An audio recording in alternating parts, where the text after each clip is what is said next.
Hello বন্ধুরা, আসসালামু আলাইকুম। কেমন আছেন বন্ধুরা? স্বাগতম জানাচ্ছি আজকের ভিডিওতে।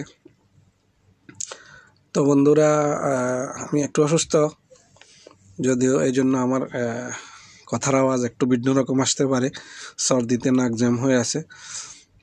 তো আজকের ভিডিও বন্ধুরা, আপনারা টাগ লিস্ট বানানোর জন্য দেখানোর জন্য অনেক রিকোয়েস্ট করেন, যদিও আমি আগে অনেক দিয়েছি, তারপরে আজকে আবার দিলাম। তো দেখতেছেন আমি আজকে টাগ লিস্ট বানাইতেছি আর কি। তো এই জন্য আজকের ভিডিওটা আপনাদের জন্য ভাবলাম বানিয়ে নিই। সাপ্লাই ডার্টিংয়ের আমি টাগ লিস্ট বানাচ্ছি। তো দেখেন আমার কাছে আছে, ড্রয়িং আছে। এটা হচ্ছে পুরা একটা প্লাট ড্রয়িং, একটা প্লাটের আলোক সেপারেট একটা প্লাটের ড্রয়িং আর কি। এই প্লাটের ভিতরে 5টা মেশিন আছে, 5টা এফসিও। তো আমি একটা একটা করে লিখে নিলাম। আমি যদিও 2-3টা মেশিনের করে ফেলছি আপনাদের দেখানোর জন্য। দেখেন, এটা হচ্ছে প্লাট নাম্বার হচ্ছে 3B1, এটা প্লাটের নাম্বার। আর FCU2 দেখতেছেন আমি, FCU1 আর একটা পেপারে চলে গেছে। FCU1 এর ডার্টিং বেশি, তো আমি FCU2 হয়ে গেছে, 3 হয়ে গেছে, এখন 4 নিব। তো 4-এর যে এটা আমি আপনাদের সেটাই দেখাবো। তো দেখেন, এই যে এটা আমি নিচ্ছি। তো এটার প্রথমে দেখেন আমি হচ্ছে এলবোটা FCU4। তো 4-এ এখানে আপনারা FCU কানেকশানটা ছেড়ে দিবেন, ঠিক আছে? FCU কানেকশান ছেড়ে দিবেন, ছেড়ে দিয়ে বাকিটা সাইজ নেবেন। তো দেখেন FCU4 আমি নিলাম। তো FCU4 এটা হচ্ছে FCU4, প্রথমে এলবো। দেখেন FCU কানেকশান ছেড়ে দিয়ে প্রথমে এলবো। তো এলবোর পরে বাকিটা পুরো স্টেট পিস।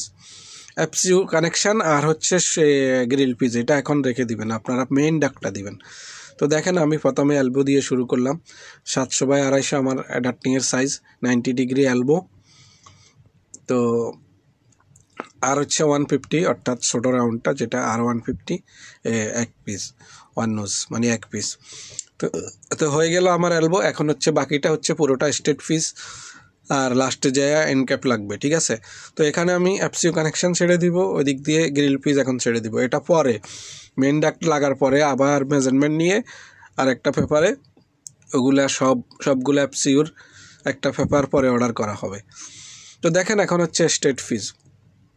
তো স্টেট পিস আমি হচ্ছে কী করবো, প্রথমে দেখেন আমি এখানে দেখাচ্ছি আপনাদের একটা জিনিস এখানে খেয়াল করতে হবে।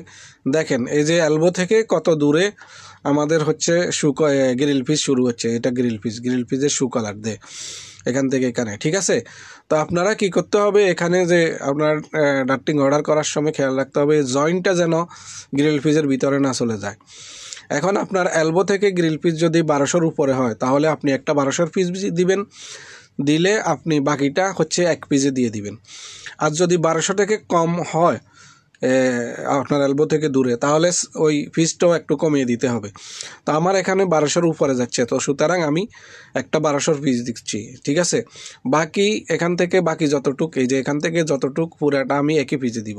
কারণ কি, আমার এই গ্রিল পিসটা হচ্ছে, গ্রিলের সাইজ হচ্ছে 1300, ঠিক আছে? গ্রিলের পিস হচ্ছে 1300। তো সুতরাং আমি যদি 1200-র পিস দিই, তাহলে আবার আমার গ্রিলের পিসের ভিতরে জয়েন্ট এসে যাবে। জয়েন্ট আসলে এটা ভালো দেখায় না, গ্রিল পিসের ভিতরে কাটতে সমস্যা হয়। এই জন্য আমি হচ্ছে কি, আগে এলবো থেকে সামনে একটা 1200 পিস দিব, বাকি যতটুক বাঁচে, ঠিক আছে, এটা পুরো আমি একই পিসে দিয়ে দিব। তো সেটা আপনারা হচ্ছে আপনাদের স্কেল হিসাবে মেজারমেন্ট করে নেবেন ড্রয়িং থেকে। তো যদিও এখানে তো আমার মেজারমেন্ট করা আছে, এটা আমার পুরনো সাইড, আমার সব জানা আছে মুখস্থ, এই জন্য আমি এখানে আর মেজারমেন্ট করে দেখাচ্ছি না, আপনাদের শুধু সিস্টেমটা বাতলাই দিচ্ছি আর কি। তো আমার হচ্ছে এলবো থেকে আমার গ্রিল পিস আছে প্রায় আপনার 1400 দূরে। তো আমি 1200 পিস দিলাম। 1200 পিস দেওয়ার পরেও আরও 20 সেন্টি আমার এদিক দিয়ে ফিরে পাইতেছি। আর ওইখান থেকে আমার 1300 হচ্ছে গ্রিল পিস। তাহলে কত হলো, এখান দিয়ে 20 সেন্টি আর 1300 হচ্ছে আমার 1500। তাহলে আমি 1600 দিয়ে দিচ্ছি বাকি পিসটা। ওইখান থেকে বাকি পিসটা আমি 1600 এক পিসে দিয়ে দিলাম। তাহলে হবে কি, আমার এই 1600-র ভিতরে গ্রিল পিস এসে যাবে, আমার আর এই হবে না, জয়েন হবে না, গ্রিল পিসের ভিতরে জয়েন আসবে না। তো এইভাবে দিলে ভালো হয়। না হয় আপনারা হচ্ছে যদি 1200 দেন, তাহলে 1200 আসার পরে এখানে একটা 400-র পিস এসে যাবে।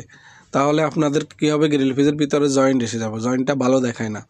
আবার আপনারা কি করবেন, এখানে এই 1600 লিখে দিতে হবে মেক ইন ওয়ান লেন্থ, ঠিক আছে, মেক ইন ওয়ান লেন্থ, মানে এটা পুরো এক লেন্থে বানাতে হবে, একই পিজে বানাতে হবে। যদি না দেন, এটা যদি লিখে না দেন, তাহলে তারা কি করবে, একটা 1200 বানাবে আর একটা 400 বানাই দিবে, আপনি যদি এটা লিখে না দেন, ঠিক আছে। যদি লিখে দেন তাহলে 1600টা একই পিজে বানাবে, লিখে না দিলে কিন্তু একটা 1200 আর একটা 400 করে বানাই তারা পাঠাই দিব, যাদের ইজির জন্য। কারণ 1200 পিস মেশিনে বানানো যায়, আর হচ্ছে 400 শর্ট পিসটা হাতে কেটে দিয়ে দিবে। আর 1600 যদি দেন আপনি, এটা একই পিজে বানাতে হবে, হাতে বানাতে হবে, এই জন্য তারা ইজিটা খোঁজে। সুতরাং আপনাকে লিখে দিতে হবে। তো হয়ে গেল আমাদের স্টেট পিস, ঠিক আছে। এখন শুধু এন্ড ক্যাপটা, এই যে লাস্টে এন্ড ক্যাপটা দিয়ে দিব। তো যেহেতু 700/250 আমাদের ডার্টিংয়ের সাইজ, এন্ড ক্যাপও হবে 700/250 এন্ড ক্যাপ।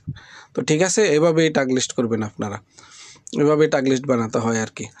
আর যদি আপনারা একই পিজে নাও দিতে চান, দিতে পারেন, 1200 করে দুইটা 1200 করে দিয়ে একটা 400 পিস দিতে পারেন, সমস্যা না। তবে সেক্ষেত্রে গ্রিল পিজের ভিতরে মাঝখানে জয়েন্ট পড়বে আর কি। জয়েন্ট পড়লে ওই হয় কি, পুরা শুকলারটা কাটা যায় না, জয়েন্টটা মাঝখানে থেকে যায়, দুই দিকে কাটা লাগে, তো ওইখানে আবার হাওয়া স্পিড ধাক্কা খায়। তো এই জন্যই এক পিজে ওইটা দিতে পারলে, গ্রিল পিজের যে পিসটা সেটা এক পিজে দিলে ভালো হয় আর কি। তো এভাবেই দিবেন। এর পরবর্তীতে এটা মেইন ডাক্ট, এটা লাগানোর পরে আবার আরেক পেপারে অর্ডার করবেন আপনারা, মেশিন কানেকশান আর গ্রিল ফিস, এটা হচ্ছে অন্য একটা আলোক পেপারে পরে মেজারমেন্ট দিয়ে আপনারা দিবেন। তো এইভাবেই টাগ লিস্ট করা হয় আর কি। তো বন্ধুরা, আপনারা যা জানতে চেয়েছেন আশা করি মোটামুটি বুঝতে পেরেছেন, এবং কমেন্ট করতে থাকবেন, সমস্যা নেই। ভবিষ্যতেও আরও ভিডিও আসবে, আরও দিব, আরও কত কাজ হবে, কাজ চলতে থাকবে, ভিডিও দিব, অসুবিধা নেই। আপনারা আপনাদের কমেন্টস করবেন। তো তাই বাই বাই, খোদা হাফেজ, আজকের জন্য এই পর্যন্ত।